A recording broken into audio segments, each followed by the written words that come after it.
اور اپنی ساری مخلوق کو معاف فرما دیتے ہیں سوائے مشرک کے، سوائے مشرک۔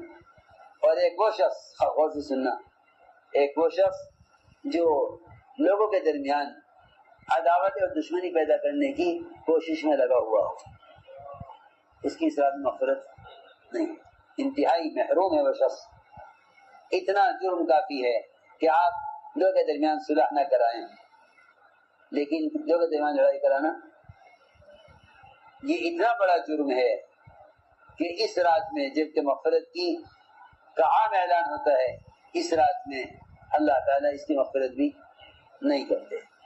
لوگوں کے درمیان عداوت یا نفرت، یہ لڑائی پیدا کرانے کی کوشش کرے۔ فرماتی ہیں عائشہ رضی اللہ تعالیٰ عنہ کہ جناب رسول اللہ صلی اللہ علیہ وسلم نے فرمایا کہ میرے پاس جبرائیل آئے